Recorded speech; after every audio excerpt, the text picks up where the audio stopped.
Hello and welcome back to Football Daily, where today we are looking at a team of players whose careers have collapsed. We aren't interested in players ravaged by injury, just whose days as a professional ultimately fizzled out. Let's go. Goalkeeper, Joe Hart. The demise of Joe Hart has been tough to watch over the past few seasons. Rightly or wrongly, ever since the crushing defeat to Iceland in the 2016 Euros round of 16, the former England number one has never truly recovered. At his peak, Hart was a quality keeper ranked up there with the best in the world. In 348 appearances for Manchester City, he kept a brilliant 137 clean sheets and won the Golden Glove Award 4 times between 2011 and 2015. The 33-year-old is held in such regard at the Sky Blues that he even has a training pitch named after him. However, Pep Guardiola never seemed interested. The arrival of Claudio Bravo at the Etihad in the aftermath of the Euros spelt the end for Hart, and difficult loan spells at Torino and then West Ham did little to help his cause. His move to Burnley was also unsuccessful, as he was often stuck on the bench thanks to the brilliance of both Tom Heaton and Nick Pope. Released this summer, Hart made it clear he needs a team to give him a chance, and we certainly hope he finds one. Defender, Royston Drenthe.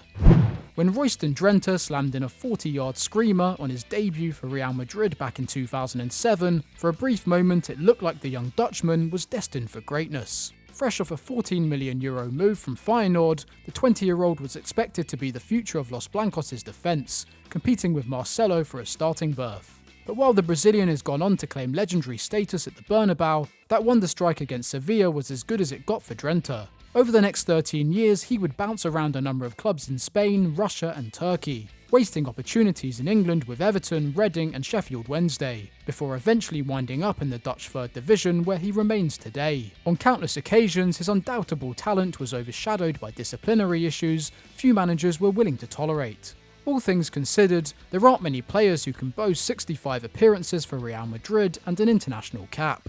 But one can't help but wonder just how good Drenthe might have been with the right guidance by his side.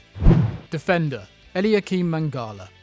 It's still confusing to many how Manchester City's £40 million move for Mangala back in August 2014 went so wrong. The Frenchman developed an almost comical reputation at the Etihad thanks to his shaky performances. He arrived from Porto with a reputation as a technically adept passer with the physicality to match, and despite a strong debut against Chelsea, mistakes quickly began to litter his game. After 2 seasons, the City hierarchy had seen enough, shipping their inconsistent centre-half out to Valencia on loan.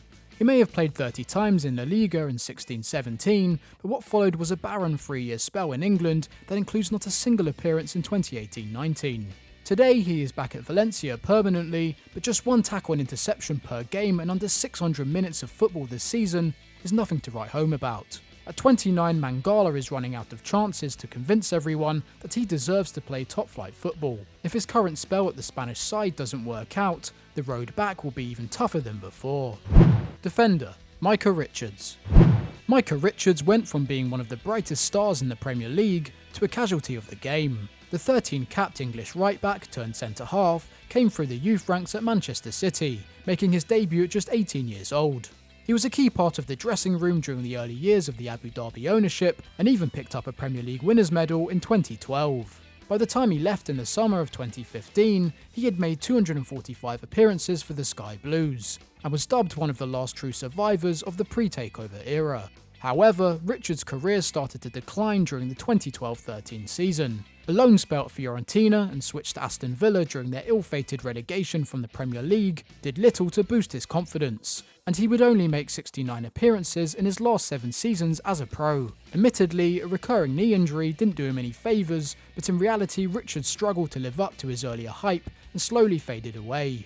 Today he is a popular figure in the Sky Sports punditry team, with his raw and genuine insight making him a valuable asset with the microphone. Defender, Gregory van der Wiel. In 2010, Gregory van der Wiel was lining up for the Netherlands in the World Cup final. Fast forward 10 years, and now 32, he is still without a club, having been released by Toronto FC in 2019. What's bizarre in this case is just how quickly van der Wiel's career fell apart, as even by 2015 he was still playing top-level football. 2 years after tasting defeat in South Africa, he sealed a dream move to PSG from his boyhood club Ajax. The right-back was named in L'Équipe's Team of the Year for 2013, and went on to claim back-to-back domestic trebles in the following seasons. However, a mixture of competition and injuries saw his game time diminish, and in 2016 he joined Fenerbahce after 134 appearances for the French champions. But things would go horribly wrong for the Dutchman in Turkey. Van der Wiel was apparently swindled out of millions of dollars by a local conman, while his coach Dick Advocat gave him little opportunities in the Super League. He was quickly on his way to Cagliari in Italy, where things didn't get much better, before heading to his ill-fated spell in the MLS. Now settled in Los Angeles, he doesn't look set for a return to the sport anytime soon. Midfielder, Denilson. Denilson may have once been the most expensive player in the world, but even that didn't stop him from fading into obscurity. Back in 1997, the Brazilian wowed everyone with his skill and trickery, claiming the Golden Ball at the Confederations Cup. He inevitably caught the eye of a number of European powerhouses, but Real Betis struck first, agreeing to pay Sao Paulo a record £21.5 million fee for his services.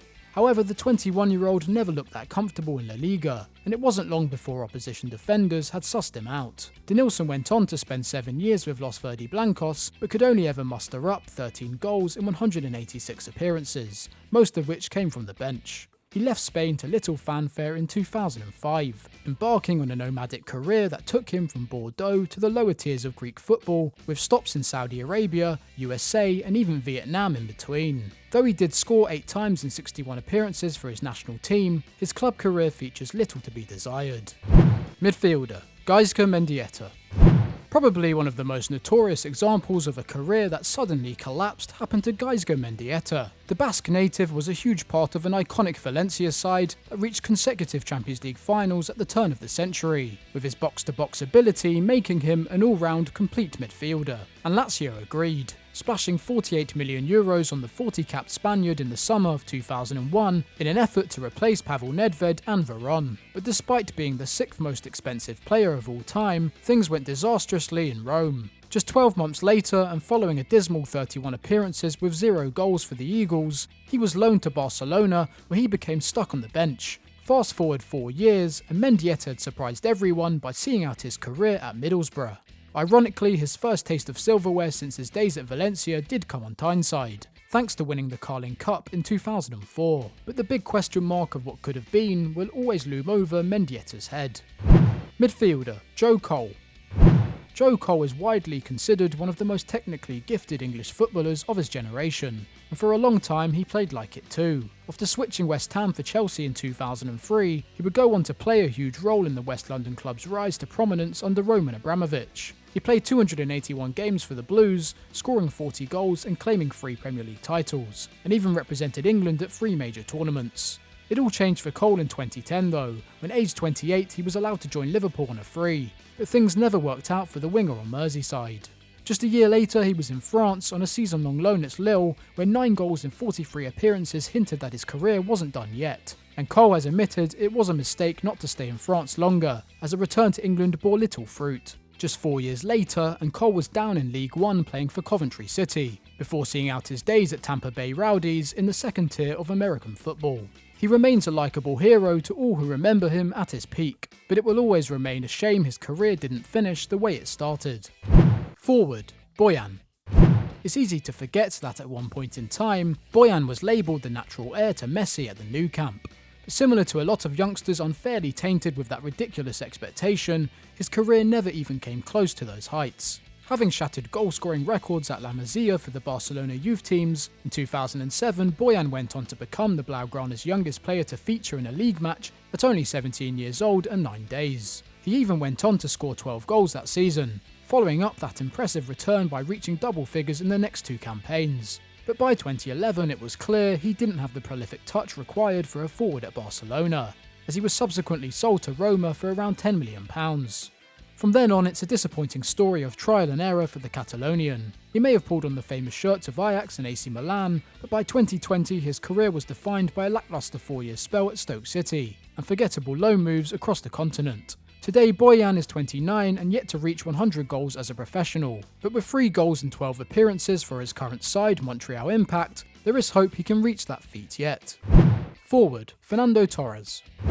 Just what happened to Fernando Torres will remain one of football's great mysteries. For 10 seasons, El Nino was one of the hottest properties in the game, captaining Atletico Madrid aged 19 before lighting up Anfield during a prolific 3.5-year stay in Liverpool. By January 2011, Torres had 140 top-flight goals to his name and a Euros and World Cup winners medal, all achieved before his 27th birthday. But then everything changed. Unsatisfied with life under Roy Hodgson at Liverpool, Torres pushed through his infamous £50 million winter move to Chelsea. It looked like an incredible piece of business from the Blues, but no one could predict the struggles that would follow the Spanish forward. He would find the net just 45 times in 172 appearances in his time at Stamford Bridge, before returning to Atletico, where he didn't fare much better, scoring 38 times in a further 160 appearances. His career finally fizzled to an end in Japan, where again he struggled to fire. It would be a mistake to suggest this entire period was a failure for Torres, as he won the Europa League and even the Champions League, and came close to repeating the latter with Atletico. But it's undeniable that something went missing the day he swapped Liverpool for London, that he never truly recovered. Forward, Michael Owen.